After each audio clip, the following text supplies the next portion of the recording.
What's up, guys? Thought I'd do a realistic suburban model for various train displays of the future and various LEGO cities of the future. This one, as you can obviously see, is a McDonald's.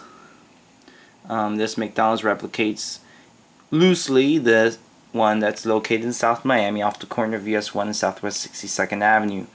Well, the design was based off of it, but it's not dimensionally like it. I believe the actual restaurant over there has an inverse aspect ratio in terms of its dimensions, meaning that this entrance side is actually the long side and that the back actually is much closer. So this one is more of a typical one, but with that modern twist. What inspired me to do this modern design was the different architecture and the perfect function for these bricks that have been received in a special order. I have ordered a good amount of these, plus other colors, and they have been used to build this structure, and I intended to do a modern suburban structure with those elements. I'm going to start showing you a round table view of this location, highlighting the various sections of it. This would be the right side of the store, with the door here, just a standard door, and then the parking barriers, which have been recently appearing in various locations, and lately some sort of barrier protection has been a requirement in storefronts in the city of Miami. Back here you see just a regular advertisement. I mean, it's just blank canvas. You could put whatever you want as a decal, and some typical hose spots and other functions for public works or emergency services. This would replicate a tollway zone sign or whatever, or parking, you pick, I guess. If you were to have this, you could anything would work. And back here, we're going to eventually dwell over there, is the drive-through area. This side has been designed without pavement for flexibility, meaning if I want to have a parking lot I can do so, or if this wants to be at the immediate corner of the intersection, I could just have the drive-through come in from here and that'll just work fine as well. Now I'll show you the back. The back is designed as simply as possible. We have the drive-through menu board and the drive-through sign, where you can actually place the order. Back here, just a maintenance access ladder to get to the ceiling, and just some more fencing and barriers back there. This was just a simple toss together right here, nothing special. You could say it's just a bad job at doing graffiti, or it's a burned out section, and some more standard lights and gizmos and whatever that you find in the back. Going on to the top here, we have the arches or whatever. It's a very loose representation, and the exhaust pipe for all the smoke that you see when they grill those delicious burgers, and just a regular antenna. Very simple stuff, but I believe that it is being used effectively. And lastly, back here you have a little door to get to the back. I'm going to show you the left side of the restaurant right now. This is truly one of the more straightforward sides of the restaurant. This is the drive-through pay up and pick up areas. I don't know how you want to call it. They are protected by their typical slight roof. And of course, just to give our eaters some space, we have a window back there. This is done with very simple 3D design, and I mean, nothing really fancy, but I do believe it is just a matter of special parts being used effectively to achieve such a design. Not much to see here, just very nice and clean laid out elements. And another random utility section back here.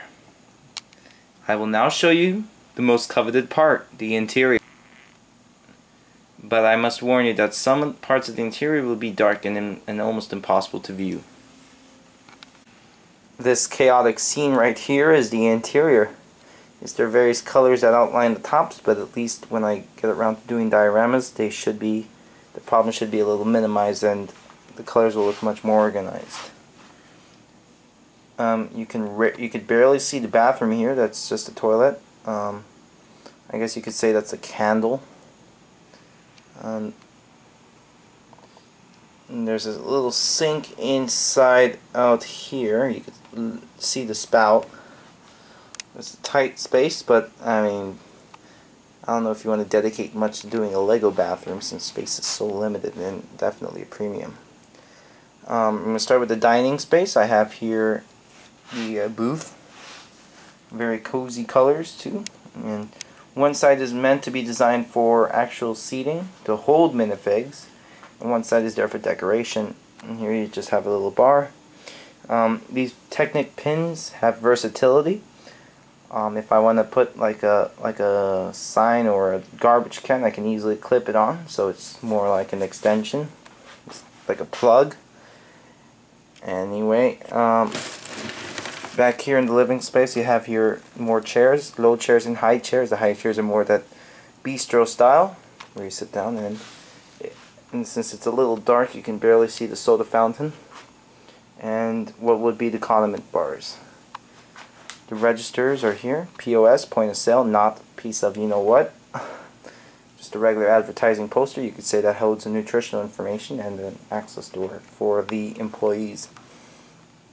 This is the kitchen, of course. You have the fryer right here on the right, the cellar or freezer here at the back, which you could barely maybe see a carton or two, and you have the grills and other items in the middle. Grills would actually be in the bottom, but the top is just, I guess, more electrical connections and whatever other utilities are in McDonald's. And of course the serving area is here, where they throw those bag sandwiches down for the server to pick up and place on the waiting area.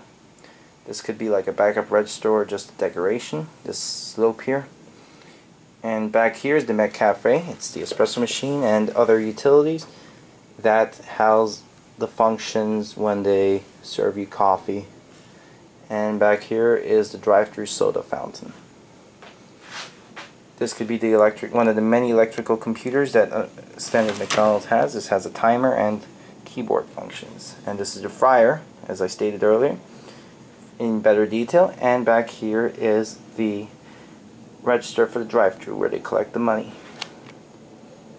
Back there is, lastly, the office. Let's see if I can give you a view of inside, a look inside. Just nothing special here, just table and chairs. Black table, it's a black 2x4 and black chair. So it is a little dark in there, but otherwise, whatever it takes, as Eric Spolster says. So that's it for your McDonald's. I'm going to be giving you my final thoughts in a moment.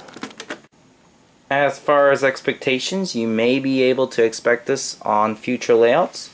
This gives an updated look to the very mainstream and common McDonald's designs that show up on club layouts. And I know lots of clubs do various fast food eateries, but this is more like a modern update to the typical McDonald's. It's a very nice image for them.